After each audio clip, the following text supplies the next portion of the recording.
Hey fellas, how you doing? It's Johnny Berba. Pleasure to be here talking with you. Really excited actually. In this video I want to answer a question. This is from quite a few of my students. Of course I won't name any names, so don't worry. If you're my students and you're watching the video, I wouldn't give away your information without your consent. I'm not that sort of person, I don't do that. And this is to answer many emails. So within this one video, it's going to be exciting, so stay tuned. I'm going to be talking about the psychology of erectile dysfunction. Erectile dysfunction means when you struggle to get an erection, struggle to get your penis to go up to sleep with a woman. I'm going to be explaining the reason you have it, what you can do to overcome it, and the whole sort of psychology around, you know, some of the possibilities as to why you have it. Just to mention, nothing's 100% when I say this, because I'm speaking from my experience, because I used to suffer from erectile dysfunction, and I've also mentored and coached lots of men, not specifically on erectile dysfunction, but I've helped them with social anxiety and social confidence, and that is actually, stopped their erectile dysfunction. And that's really what this video is about. We're going to analyze, we're going to go into the psychology of what creates erectile dysfunction. So problem, solution, maybe call to action. So just to quickly reference from myself how I first discovered I had it and where it come from. Basically, when I first started going out and meeting women from the street, because before that I was pretty hopeless, I couldn't meet women in clubs and I didn't have a big social circle. I had no interest in online dating. I never thought I was the sort of guy that could do well, and I just thought women would go for looks. That isn't true now, but that was where I was at the time. Now, interestingly enough, I never really feared going into the bedroom with a woman because I was always excited by it. For me personally, I never believed it would happen for me at a particular time. I thought I'd never get laid or I'd never meet a girl. I kind of knew I would, but because of so much pity and shame and fear and insecurity and being nervous around women, I didn't think I could. But when I started to practice, and I can't remember the first time, but I remember the first stages. Actually, I do remember the first time. What am I talking about? I talk about it a lot in my talk. The first time I experienced erectile dysfunction was when I was 16 years of age. I know, it was very young. I could have lost my virginity then. And I got into a situation where a girl invited me into a park and she wanted to have sex with me. She was about 17 and a half. She was older than me. She was a lot more forward, even though she was a year and a half intellectually, sexually. She was a lot more, I mean, I was a virgin. She was an experienced girl. She was confident, and it scared the shit out of me. So when she took her clothes off, I panicked, didn't I? And he wouldn't go up, and I felt really embarrassed. I felt so embarrassed. I remember feeling so embarrassed, so ashamed, and of course all those feelings of feeling not like a man. So obviously when I come out of that situation, I've got a lot of depression from it. I think that affected me socially as well. I think the shame from that, plus bullying as a kid, I told you we'd go deep in this one, stay with me guys, you'll appreciate it if you suffered this. It was a combination of many things: bullying, trauma, shame, embarrassment, you know, low self-esteem. Like I've said before, this all leads back to social anxiety. A lot of people don't realise they've got social anxiety or social phobia. Some of you may notice shyness. I personally believe it's all the same thing, it's just different wording. Same thing with confidence and congruence, and some people say be authentic or masculine. These words are all they're all coming from the same place. So social anxiety is basically a phobia of people, and it isn't just, you know, that phobia at sight. So if you've got social anxiety, yes, you'll feel nervous around people, you'll feel overly judged. I mean, everyone feels judged, but when you've got social anxiety, you tend to magnify things and make them a bigger deal than they actually are. So people with social anxiety will have the same insecurities and healthy fears as people that don't suffer high levels of social anxiety, because to some extent everyone has social anxiety, maybe apart from very enlightened spiritual gurus. I'm sure they have some element of feeling socially judged. Lots of people would struggle to do a video like I'm doing now. They'd feel, if you've never done anything like this before, again, based on your character, some more than others.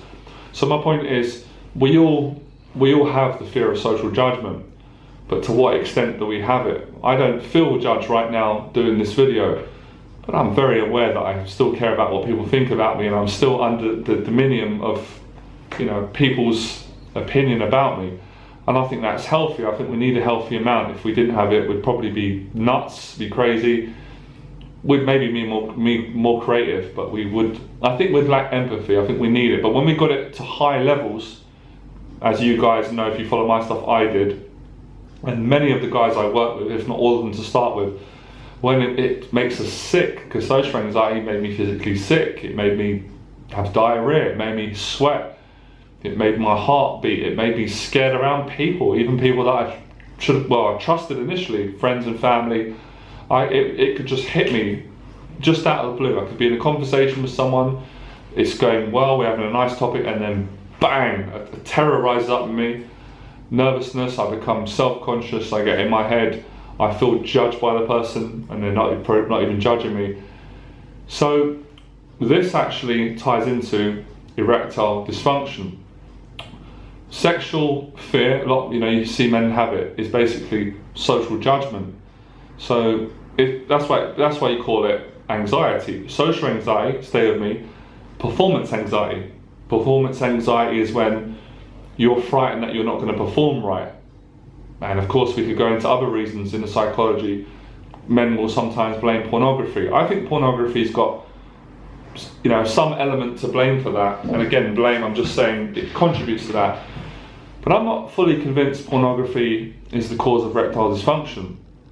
I personally think low self-esteem is. Coming from someone that had very low self-esteem and developed my low self-esteem from partly a strict upbringing from my dad, not all of it, but a lot of it.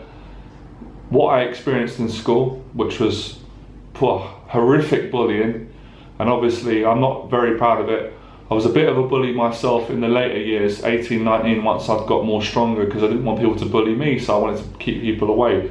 Lots of violent fights, not just being in violent fights myself, I mean horrific fights, blood, smashing the hell out of people, being in really horrible stuff at the time, and also witnessing violence, physical violence, verbal violence, shouting, swearing, just being around violence throughout all my life really.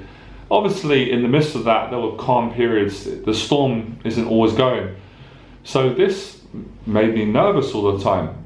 And of course, like I said, when I wasn't nervous and I felt relaxed, bang, it could just be triggered out of the blue. Maybe someone would say something, a remark, or maybe a car would backfire. Any disturbance, I was very sensitive towards anything any threat. So of course, the sexual intimacy, as exciting as it is for a man on a primal level, because obviously we got the urge, our biological, we got a willy, we want to mate with a woman. As exciting as that is, it can be on the flip side absolutely terrifying. And I can speak from experience. So I'm explaining now for my students, for anyone who's struggling with this. It's not only the emotions that you go through in the actual moment with the girl, which is anxiousness, got to perform, will you go up, will you go up, will you go up. It's the shame and the guilt and the embarrassment that you develop through going through that experience. So much fears before the encounter. You'll be worried about it, you'll be overthinking when you're on a date. What's going to happen if we go back to her place? What's going to happen if she wants to have sex? Will I get an erection? Will I not? Can I rely on myself? Then it goes back to self-trust, because obviously social anxiety, social judgment, if you suffer it bad, comes from a place of not trusting yourself fully. The lack of trust affects your relationships with other people and of course yourself. So when you're in the room with a woman and you're naked and you want to feel like the stronger one, because again we can beg to differ, because these days you say anything online everyone gets offended. Usually men are the stronger of the sexes, unless you're in the MMA. I don't know what that woman's name is, I forgot her name, but generally men are the strongest sex. We're expected to lead a sexual dance. So when you feel threatened by that, that is a threat on your masculinity. You feel overly judged by women.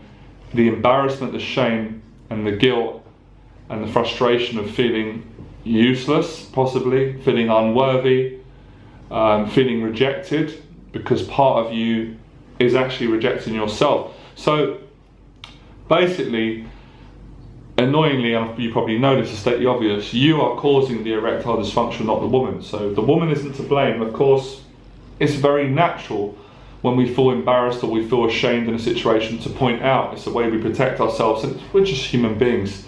So we can sometimes blame the woman, we can blame the situation, we can blame other events, and there could be truth in all these things. But obviously, basically it comes down to you. It's not the woman's fault. Women are not going out to make men feel, they're not causing your erectile dysfunction. In a sense, she's causing it because you're attracted to her and you want to impress her, but you're causing it with the wrong thinking. And then obviously the body follows the mind, so you're panicking yourself into it's not going to happen, and then it doesn't. But like I said, erectile dysfunction doesn't start in the bedroom. It actually starts outside the bedroom. There are underlying issues that you haven't addressed. Either you're not aware of them, or you are aware but you don't want to deal with them, you're too ashamed. When you come into that situation, because it's highly pressured, and intimacy between two people is a very high pressure situation. Even romantic love, it's exciting when two people are comfortable, it's intense, the energy in the room changes, it's sexual energy is very powerful, of course, love is extremely powerful. So that situation will invoke certain issues you had in the past that you weren't aware of. And I've learned this myself. I didn't read a psychology book. I didn't go to a psychotherapist. My common sense, I'm half Irish, I've got a brain on me, if that makes sense. But you know my point. It comes through experience, realization, reflection, understanding myself more. And it made sense to me. I thought, of course it makes sense. Of course there's nothing wrong with me sexually. And I don't mean to be crude. I've masturbated many times, never had a problem. I get an erection every time. No, I'm making a bit of a joke here, but when I see a nice woman, or if a woman is interested in me, I've got feelings. So why is it when I'm placed in this situation it don't go up? And I realised it's related to my social anxiety. The same feelings I was getting at the time, and I'm speaking to you, I'm helping you guys with this video now. This is the feelings I kind of get when I'm in a social situation. Obviously, I'm not horny when I was on with a big group of people of men, but I was afraid, I was intimidated. I felt on the spotlight to perform, not sexually with men, because I fly straight, I'm half Irish, let's not get it twisted. But it was the same pressure, performance. And because I was partly shy and introverted, that behaviour carries out in the bedroom, especially when you've been part faking it, which a lot of you guys do, and I'm not blaming you for it, and I did it myself. It's part of learning, it's how we protect, it's how we grow. So everything I'm saying, there are no mistakes, it's just a process. So I just wanted to kind of make you guys understand that it really isn't a big deal as much as you think it. Many men, and you don't have to obviously have massive social anxiety to get erectile dysfunction. You can be quite socially confident. You can just get a touch of performance anxiety. Obviously, if you've not had a lot of experience, especially if you're a virgin, the first time it happened to me, it happens to most men, or if you've had limited experience, or even some guys who've slept with lots of women, because I'd slept with quite a few women, I was still encountering it. So it's not as big a deal as you think. Now I want to go into a bit more further psychology and examine and analyse this as to why erectile dysfunction could be affecting every area of your social life and your well-being. Now, once you experience erectile dysfunction, of course, this is kicking me firstly. Now, you don't want to experience that again. Aligning it to when I first got into violent situations, it's a horrible feeling, especially if you're not used to being in fights. That fight or flight feeling, the same as you get in the bedroom of a woman, it's an uncomfortable, it's very draining, and it's scary. It's your survival mechanism or wiring triggering off that you're at threat. Now obviously the girl isn't going to attack you and beat you up, it's highly unlikely unless she's a bit mad, but it's you feeling threatened. Social judgment is a threat. Now when you think about it, if you really think of it on a logical level, who cares if someone watches my video now and doesn't like me and judges me and says this guy's an idiot, or this guy's rubbish, or don't like how he looks? I could easily say, and I really mean it now, because my self-esteem it's really high and healthy now. It doesn't bother me. There's thousands of people that like my stuff, and I'm happy in my life, and I like who I am, and I've achieved success. But on the flip side, if it was me years ago and someone judged me on a video, it would crush me. Even if someone wrote a comment and just said, this guy don't know what he's talking about, he's shit. I know one of you are probably going to write this now. It would crush me. Because my self-esteem is higher now, and I've been in a situation of being judged so many times and I've rose above it, it doesn't affect me in the same way. That's not to say if I'm judged it wouldn't bother me, but it doesn't bother me like it used to. So what I'm saying is,